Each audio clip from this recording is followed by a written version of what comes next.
नमस्कार फ्रेंड, आपका अपना यूट्यूब चैनल इलेक्ट्रिकल्स गाइड में आपका बहुत बहुत स्वागत है। फ्रेंड, आज की इस वीडियो में हम लोग एक स्टारलेट स्टार्टर जो मोटर है उस मोटर को कैसे हम लोग रिवर्स एंड फॉरवर्ड घुमा सकते हैं, उस मोटर की या उस स्टार्टर की वायरिंग कैसे होती है, power wiring and control wiring, उसके बारे में जानेंगे। आपने जनरली देखा है कि जो ड्यूल स्टार्टर रहता है उस ड्यूल स्टार्टर को हम लोग आइडियल बनाते हैं, मतलब रिवर्स एंड फॉरवर्ड हम तो मूव कर सकते हैं। बट स्टारलेट स्टार्टर को आपने सिर्फ फॉरवर्ड दिशा में या रिवर्स दिशा में डायरेक्शन में आपने घूमते हुए देखा होगा, बट उसको फॉरवर्ड एंड रिवर्स दोनों डायरेक्शन में घुमाने वाले एक ही स्टार्टर अभी तक आपने नहीं देखे होंगे।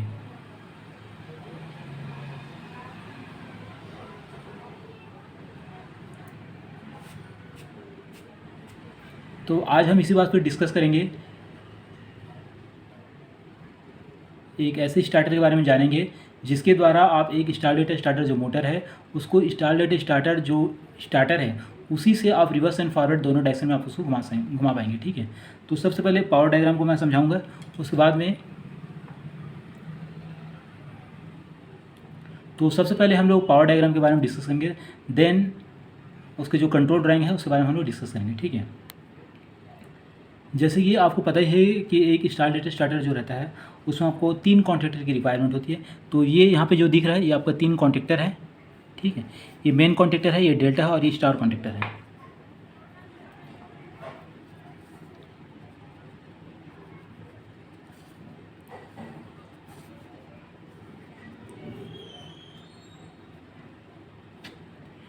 ठीक है, तो इस स्टार्टर को जिसमें हमको रिवर्स एंड फॉरवर्ड दोनों डायरेक्शन घुमाना है, इसमें हमको 2 अतिरिक्त कॉन्टेक्टर की और रिक्वायरमेंट पड़ेगी, जिसको एक को हमने फॉरवर्ड का नाम दिया है और दूसरे को अपने रिवर्स का नाम दिया है। ठीक है, तो इस प्रकार से नंबर ऑफ कॉन्टेक्टर की रिक्वायरमेंट है, इसमें आपको 5 जरूरत पड़ेगा, 3 तो स्टार्टर के लिए हो जाएगा और 2 जो कॉन्टेक्टर रहेगा आपको फॉरवर्ड एंड रिवर्स के लिए अलग से आपको 2 और लेना पड़ेगा।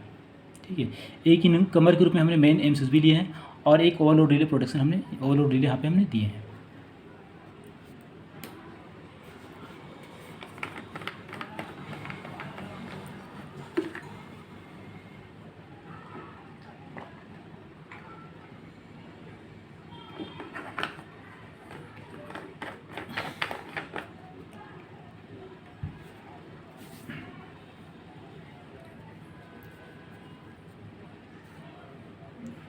सबसे पहले स्टार्टर की पावर लाइन के बारे में जानते हैं, इसके बारे में ऑलरेडी आप जानते हैं। उसके बाद नेक्स्ट हम लोग स्टडी करेंगे या जानेंगे कि उसको रिवर्स एंड फॉरवर्ड कैसे घुमाते हैं। ठीक है, एक जो सिंपल स्टार्टर रहता है उसमें एक मेन कॉन्टेक्टर रहता है, एक आपका डेल्टा का रहता है, एक स्टार का रहता है। ठीक है, मेन में जो पावर सप्लाई है एमसीबी से मेन में आता है। ठीक है,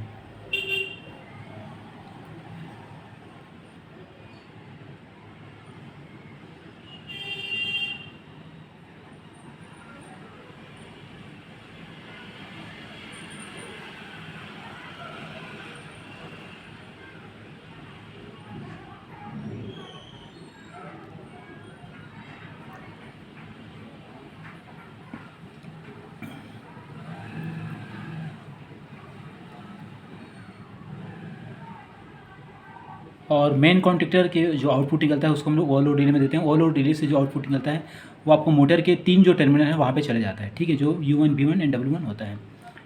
नेक्स्ट हम लोग देखते हैं कि जो मेन कॉन्टेक्टर का जो इन वाला पॉइंट है वहीं से 3 सप्लाई R लेते हैं और उसको हम लोग डेल्टा कॉन्टेक्टर में इन दे देते हैं। ठीक है, यहाँ से जो आउट होता है अगेन आपका स्टार्टर के जो 3 मोटर के जो 3 अन्य लीड होते हैं जो कि U2 V2 और W2 जो होता है उसके लिए निकल जाएगा। ठीक है, और यहीं से जो डेल्टा कॉन्टेक्टर है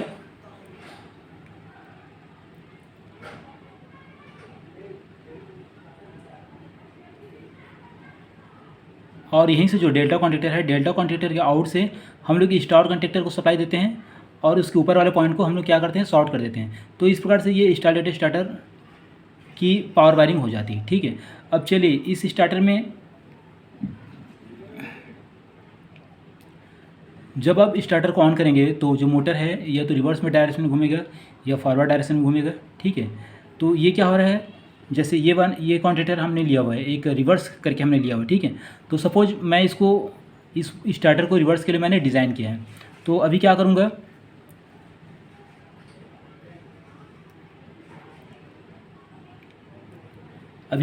ये जो पावर है ये एमसीबी का जो पावर है उसको इस वाले जो कॉन्टेक्टर के थ्रू इन तीनों कॉन्टेक्टर में दूंगा, ठीक है। तो अभी मोटर कैसा घूमेगा, वो आपका रिवर्स में घूमेगा, ठीक है। अब जब इसको मुझको चेंज करना रहेगा, फॉरवर्ड चेंज करना रहेगा, ठीक है। तो आप क्या कीजिए, ये जो कॉन्टेक्टर है इसको आप ऑफ पोजीशन में रख दीजिए और ये फॉरवर्ड वाले जो कॉन्टेक्टर है उसको हम लोग ऑन कर देते हैं। और साथ ही साथ आपको मालूम है कि कोई भी स्टार्टर में जो 3 फेस मोटर रहता है उस 3 फेस मोटर को रिवर्स या फॉरवर्ड में मूव करने के लिए क्या करना पड़ता है कि 2 फेस को हमको क्या करना पड़ता है, चेंज करना पड़ता है। तो यहाँ पे हमने क्या किया है, ये जो फॉरवर्ड वाले जो हमने कॉन्टेक्टर लिया है उस कॉन्टेक्टर में देखिए आर फेस हम यहाँ पे दे रहे हैं, बट वाई और बी फेस को हम लोग इंटरचेंज कर दिए, ठीक है। मैंने क्या किया है, बी की जगह में वाई दे दिया और वाई की जगह में बी दे दिया। तो अब जो ये जो मेन कॉन्टेक्टर है, डेल्टा और स्टार कॉन्टेक्टर है, इसको जो पावर मिलेगा उसमें आर फेस तो सेम रहेगा, बट जो वाई और बी फेस है वो इंटरचेंज हो गए। इसका मतलब इस मोटर की जो रोटेशन है वो कैसा हो जाएगा, वो अपोजिट हो जाएगा, पहले से अपोजिट हो जाएगा। सो इस प्रकार से आप एक स्टार्टर जो मोटर है उसको आप स्टार्टर से, इस वाले स्टार्टर से आसानी से आप रिवर्स एंड फॉरवर्ड दोनों डायरेक्शन में घुमा सकते हैं।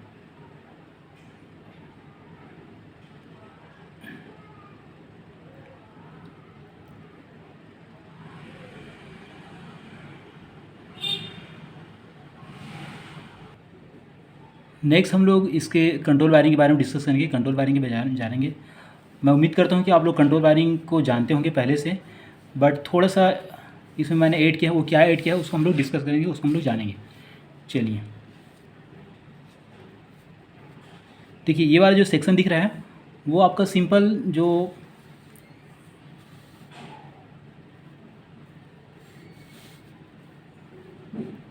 चलिए पहले इस सेक्शन की बात करते हैं। तो इसमें मैंने क्या किया, एक कंट्रोल एमसीबी लिया है और मैंने जो 2 कॉन्टेक्टर आपको दिखाया था जो कि रिवर्स और एंड फॉरवर्ड करके था, ठीक है।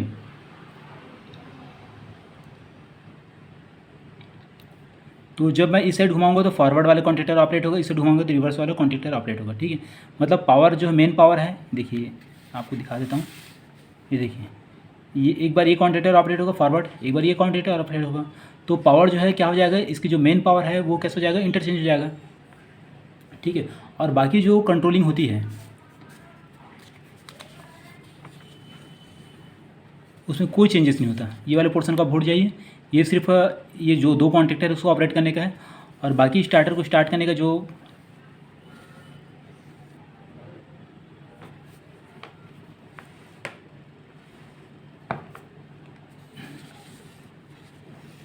इसको मैं थोड़ा सा मोड़ देता हूँ।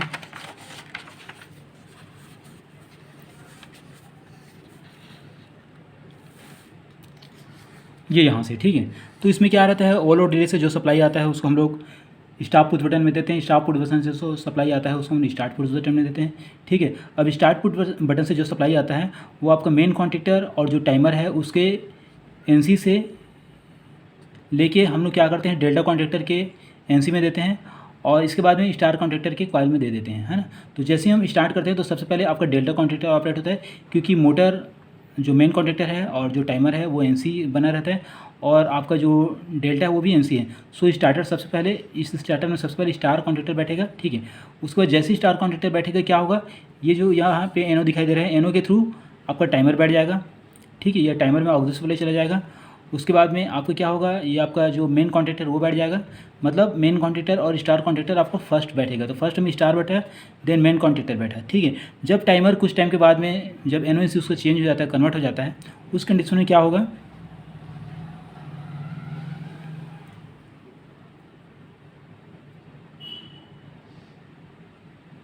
उस कंडीशन में क्या होगा, जिसको टाइमर के हमने एनसी यूज़ किए हैं, तो जैसे ही टाइमर का एनो होगा, एनसी का एनो होगा, तो यहाँ से सप्लाई कट हो जाएगा।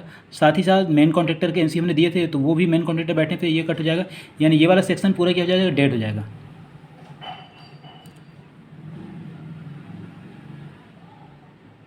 लेकिन जो टाइमर है और जो मेन कॉन्ट्रेक्टर है उसको सप्लाई हमको कहाँ से मिलेगा, ये जो मेन कॉन्ट्रेक्टर बैठेगा, ठीक है, ये मेन कॉन्ट्रेक्टर हमारा बैठा ये वाला, तो ये मेन कॉन्ट्रेक्टर के जो एनो है वहाँ से इन दोनों को सप्लाई मिलता रहेगा, ठीक है। ये वाला सेक्शन पूरा बंद, बट ये वाला सप्लाई से हमको इन दोनों को सप्लाई मिलता रहेगा। और टाइमर का हमने यहाँ पे क्या लिया था, यहाँ पे मैंने एनो डाला हुआ है, वो एनो नहीं है, एक्चुअल में ये एनसी है, गलती से हमने डाल दिया है। तो ये आपका गलत है ये, और ये कैसा रहेगा आपका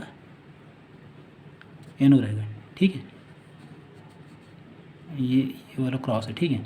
तो एनो जो है एनसी बन जाएगा। और जो हमारा स्टार्टर जो आपका स्टार्ट जो कॉन्ट्रैक्टर था, स्टार्ट कॉन्ट्रैक्टर अभी क्या है, ऑफ है। इस कंडीशन में हमको ये एनसी मिलेगा, और वहाँ से होते हुए हमारा जो डेल्टा कॉन्ट्रैक्टर वो बैठ जाएगा। इसका मतलब मेन कॉन्ट्रैक्टर और डेल्टा कॉन्ट्रैक्टर आपस में बैठ के हमारे जो स्टार्टर है, ये हमारा जो मोटर है, उसको कंटिन्यू उसको रोटेट करता रहेगा, ठीक है। इंडिकेशन के लिए क्या करते हैं, जो मेन जो स्टार्टर है या मेन जो कॉन्ट्रैक्टर है, उसका जो एनसी को ऑन ऑफ के लिए यूज़ करते हैं, ठीक है। डेल्टा जो कॉन्ट्रैक्टर है उसको, उसके जो एनो है उसको हम लोग ऑन के लिए यूज़ करते हैं। और जो ट्रिप है उसके लिए आपको क्या होगा, ऑल और डिले का जो एनो पॉइंट मिलता है, उस एनो पॉइंट से हम लोग क्या करते हैं, ट्रिप का इंडिकेशन देते हैं, ठीक है। और एनसी पॉइंट से कंट्रोल को लेते हैं। तो इस प्रकार से ये इसका कंट्रोल वायरिंग होती है। तो इस प्रकार से इसका कंट्रोल वायरिंग होती है, ठीक है। हो सकता है इसमें कुछ चीज़ें आप लोगों को दिक्कत कर रहा होगा, तो इसके लिए आप लोग नीचे कमेंट बॉक्स में कमेंट कर सकते हैं, और मैं उसके लिए अलग से वीडियो बना दूंगा ताकि आप लोग इसको अच्छे से समझ पाएँ। और दोस्तों, अगर ये वीडियो अच्छा लगा तो प्लीज़ इस वीडियो को लाइक जरूर कीजिए। साथ ही साथ मेरे चैनल इलेक्ट्रिकल्स गाइड को सब्सक्राइब कर बेल आइकन को जरूर प्रेस कर देना, ताकि इसी प्रकार के वीडियो का नोटिफिकेशन आपको मिल सके। और इससे रिलेटेड अगर आपकी कुछ क्वेरीज होगा तो प्लीज़ नीचे कमेंट बॉक्स में कमेंट करना। आज के लिए इतना ही। इस वीडियो को देखने के लिए आपका बहुत बहुत धन्यवाद। Thanks for watching this video. शुक्रिया।